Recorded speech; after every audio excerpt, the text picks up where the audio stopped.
ಅದೇ ರೀತಿ ಇವತ್ತು ಇಲ್ಲಿ ಸಮಸ್ಯೆ ಪರಿಹಾರ ಆಗಿದೆ. ಅದು ಶ್ರಮ ಯಾರ್ದು ಅಂತಂದರೆ ಇವತ್ತು ವಿಶೇಷವಾಗಿ ಹೇಳಬೇಕಂತಂದರೆ ನಾಗರಾಜ್ ನಾಯ್ಕ ಅವರು ಹಲವಾರು ದಿನಗಳಿಂದ ಮತ್ತು 3 ತಿಂಗಳಿಂದ ಹೆಚ್ಚು ಕಡಿಮೆ ಅಲ್ವಾ ಸರ್, 3 ತಿಂಗಳಿಂದ ಆ ಪ್ರಯತ್ನದಲ್ಲಿದ್ದರು. ಅವರಿಗೂ ಕೂಡ ಯಶಸ್ಸು ಸಿಕ್ಕಿದೆ ಅಂತಕ್ಕಂಥ ಮಾತನ್ನ ಈ ಸಂದರ್ಭದಲ್ಲಿ ಹೇಳಲಿಕ್ಕೆ ಇಚ್ಛೆ ಪಡ್ತೇನೆ. ಕರ್ವೆ ಸ್ವಾಭಿಮಾನ ಬಳಂದ ಅಧ್ಯಕ್ಷರಾದಂಥ ಜಿಲ್ಲಾಧ್ಯಕ್ಷರಾದಂಥ ರಾಜು ಮಾಸ್ತಿಯಾಳನವ್ರಿಗೆ ಕರೆ ಮಾಡಿದವಾಗ ನಾನು ಇರ್ತೇನೆ, ಯಾವತ್ತೂ ನಿಮ್ಮ ಜೊತೆ ಇರ್ತೀನಿ, ಸಾರ್ವಜನಿಕರ ತೊಂದರೆ ಆಗೋದಕ್ಕೆ ಯಾವತ್ತೂ ನಾನು ಬೆಂಬಲ ಹೇಳೋದಕ್ಕೆ ನನಗೆ ದೊಡ್ಡ ಶಕ್ತಿ ಬಂತು. ಅದ್ರ ನಂತರ ನಾನು ಎಲ್ಲದಕ್ಕೂ ಅಧಿಕಾರಿಗಳನ್ನು ಅವ್ರ ಮುಖಾಂತರನೇ ಕರೆದೆ. ಅವ್ರು ಬಂದರು. ಅದ್ರ ನಂತರ ಒಂದು 2-3 ದಿನ ಟೈಮ್ ತಗೊಂಡ್ರು. ಇವತ್ತು ಒಳ್ಳೆಯದಾಗಿ ಎಲ್ಲದ್ದು ಒಂದು ನಮಗೆ ಆಗುವಂಥ ತೊಂದರೆ, ಸಾರ್ವಜನಿಕರಿಗೆ ಆಗುವಂಥ ತೊಂದರೆ ಎಲ್ಲದನ್ನು ಬಗೆಹರಿಸ್ಕೊಟ್ಟಂಥ ನಮ್ಮ ರಾಜು ಮಾಸ್ತಿಯಾಳ ಇವರಿಗೆ ನಮ್ಮ ಊರಿನ ಪರವಾಗಿ ನಾನು ವೈಯಕ್ತಿಕವಾಗಿ ಧನ್ಯವಾದನ ಹೇಳೋದಕ್ಕೆ ಬಯಸ್ತೇನೆ.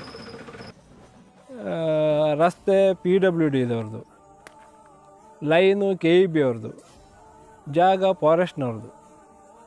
ಪಂಚಾಯತಕ್ಕೆ ಅರ್ಜಿನೂ ಕೊಟ್ಟಿದ್ದರು. ಆದರೆ ನಮಗೆ ಕರವೇ ಸ್ವಾಭಿಮಾನಿ ಬಣದ ಜಿಲ್ಲಾಧ್ಯಕ್ಷರಾದ ರಾಜು ಮಾಸ್ತಿಯಾಳ ಅವರು ಎಲ್ಲದಕ್ಕೂ ಒಂದು ಪರಿಹಾರ ಕೊಟ್ಬಿಟ್ರು. ಮೊನ್ನೆ ಅಷ್ಟೇ ಬಂದು ತಹಶೀಲ್ದಾರರು ಕೊನೆಗೆ ಫಾರೆಸ್ಟ್ ಡಿಪಾರ್ಟ್ಮೆಂಟ್ನವರು ಎಲ್ಲ ಬಂದು ಜಾಗವನ್ನು ನೋಡಿ ಇವತ್ತು ಈ ಮರ ಎಲ್ಲ ಕಟಿಂಗ್ ಮಾಡಿ ಲೈನ್ ಕೂಡ ಪುನಃ ಹಾಕಿಕೊಟ್ಟಿದ್ದಾರೆ ಮಾಡಿದ್ದಾರೆ. ಅವರಿಗೆ ನಮ್ಮ ಊರಿನ ಪರವಾಗಿ ತುಂಬು ಹೃದಯದ ಧನ್ಯವಾದಗಳನ್ನು ಅರ್ಪಿಸ್ತೇನೆ.